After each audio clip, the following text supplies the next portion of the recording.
Magandang hapon. Hello, ma'am. Good afternoon po. Ay, ito po. Mas yung sir sa'yo? Yes po, ma'am.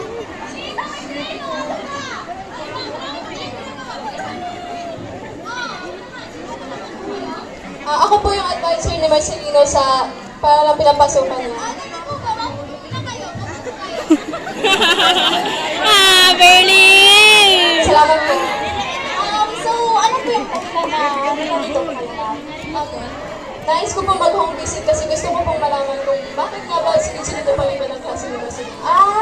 Ganun po ba? Paano ko sabihin ko sa inyo, hindi po ako sakali sa ginagawa. Kasi, anak ko siya, hindi sa'yo. At sa apat na taon na nag-aaral yung anak ko sa paralan mo, ikaw pa lang yung unang gurong pumunta dito. Kung may problema kami, anak ko siya, hindi sa'yo, ma'am. Ang nais ko po ay malaman ang sitwasyon ng anak niyo. Gusto ko lang po siyang kausapin sa akin. Bumay naman, di ba? Anak naman! Bakit ba, ano ba kailangan niya? Ano ba kailangan niya para dito siya dito sa bahay? Di ba wala naman? Nakiusap na ako yung kailangan kausapin ng aking guro. Sige, bahala ka! Tsaka sa guro mo.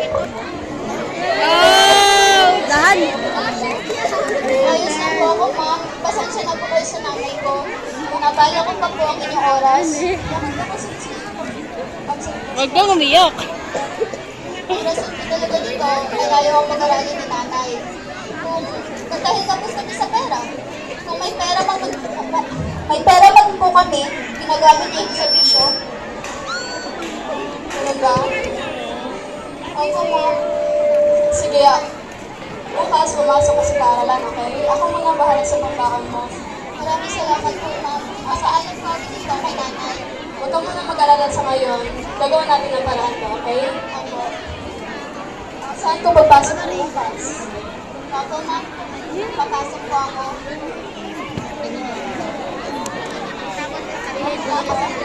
Maraming salamat po ulit, ma'am.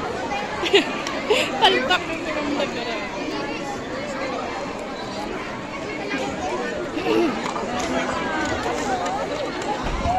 Hoy, Melissa Marcelino! At sino namang gurong yung pumunta rito, ha? May pagkapakailamera pa eh. Ang hirap naman ng buhay natin at saka di mo na karapatan para mag-aral pa. Lumaki nga ako dati na walang pinag-aralan eh. Ikaw pa ba? Ang hirap na nga natin. Tama na po, Nay. Alam ko namang hirap na tayo sa buhay. Pero nagsusungitan po ang Proud pag-aral. si Amanda yan. Ahon kayo sa hirap. Sana po naisip nyo yan. Kasi wala ka na karapatan mag-aaral pa. At ako magpapaaral sa'yo. Nagsabi ng mga guro ko. Ang pangalan niyo. Dito, Ang pangarap ko na maging isang guro balang araw. Wala akong pakis sa pangarap kong yan. Pangarap ko na aahon tayo sa hirap. Bakit sa paintindihan? Bakit may itutulong pa ba yan sa sugal ko? Alam mo na, ikaw lang yung iniisip ko. Iniisip ko na makakahawin tayo sa hirap. Melissa Marcelino, saan ka pupunta?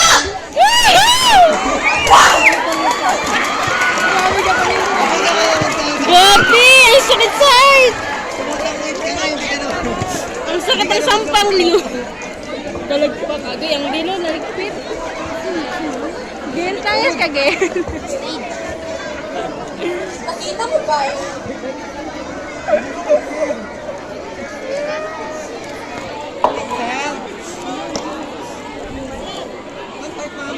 Ma'am, nakita mo ba na bumalik na yung estudyante ni Magdala ko? Ang balita ko ka, sinuntuhan pa talaga ito sa bahay nila.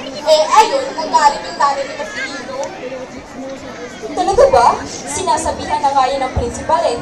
Nako, hindi ko gagawin yung home visiting na yan. Baka akalain pa kalamera ako at baka machismis pa. Aba, malay ko sa kanya. Ewan ko ba nagmamagaling? Guro na naman tayo kung mag-asta, akala mo naman mag-ulan.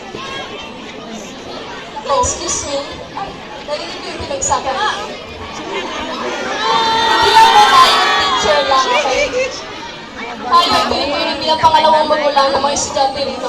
Saka wala namang masama kung gagabanan ko ang gusto ko, di ba? Kung kayo, may paraan kayo, at kung yan ang gusto nyong gawin sa trabaho nyo, pues ako, ginusto ko rin to, at ito ang gusto kong gawin, then, Dahil gusto kong gampanan ang tungkuling ito. Habang maaari ko sa'yo, ma. Halika na nga! Wala yun. Next one, ma'am. One part, ma'am.